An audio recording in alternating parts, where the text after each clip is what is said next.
As summer is approaching, you likely are going to see a shift in your training. So, we are getting closer and closer to that peak hiking and trail running season. So, we need to make some shifts within our strength training and cardiovascular training programs in order to reflect that. So, today we're going to go through what those shifts look like and why you want to make these shifts for your benefit. Hi, I'm Catherine. I'm the personal trainer and running coach at Kathletics.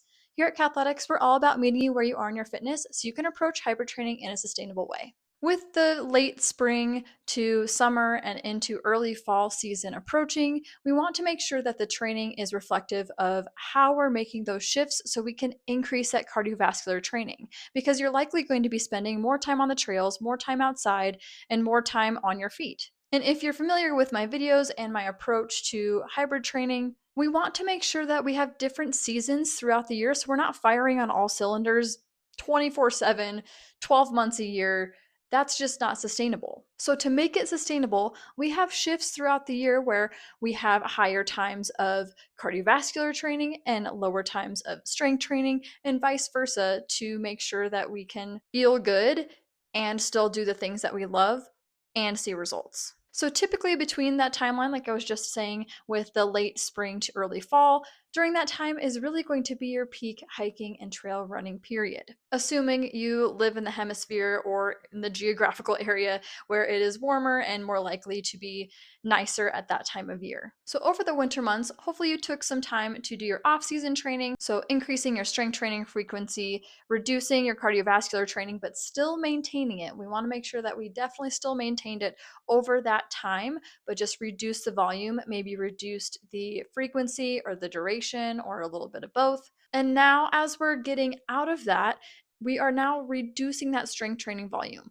So, say you are doing 3 to 4 sessions per week during the off season to really build up your muscle, build up your strength. Now, we want to reduce that, say, to 1 to 3 times per week in order to maintain that strength. We want to maintain the strength through this higher endurance training volume. So then again, when we get to the off season, you don't feel like you're completely starting over.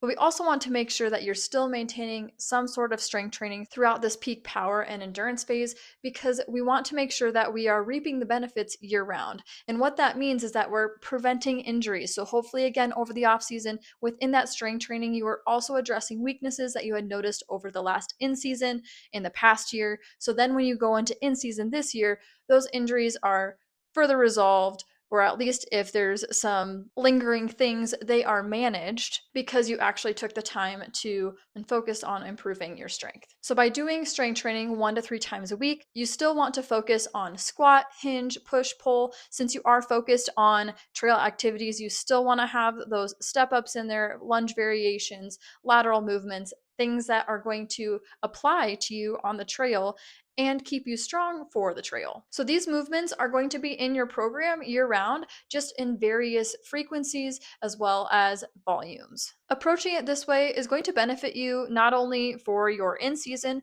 but also when you get to the off season this later this fall and into winter. So you can continue to build your strength and still have that baseline where you really can reap the benefits and continue to gain strength and only get stronger, faster, and more aerobically fit every year after. If you're wondering how to program this for your week, we'll go through a couple examples, but if you truly want to take the guesswork out of your training, be sure to click the link in the description below to learn more about our hybrid training programs.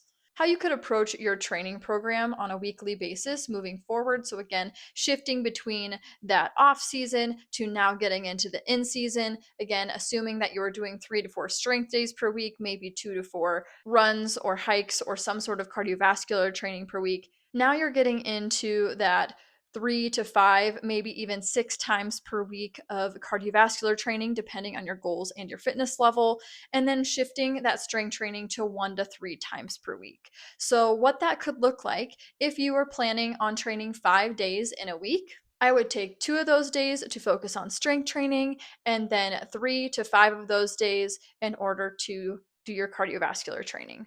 Now, that's going to leave you 2 rest days. And honestly, how many rest days you have in a week is dependent upon you and your goals. I recommend at least 1 day of rest, full rest. So, still walking, still, doing your day to day things, Sure, there might be a day every once in a while where you completely veg out on the couch, but I do encourage you to stay mobile on those rest days.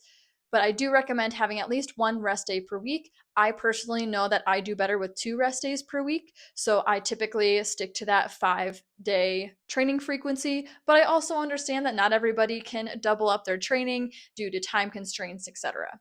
So, if that is not you, maybe you need to shift to that 6 day per week. And then again, you can focus on doing, say, two strength or 1 to 2 strength per week to help maintain. And then you have those 3 to 4 other days in order to do your cardiovascular training. So, again, these are just a couple examples.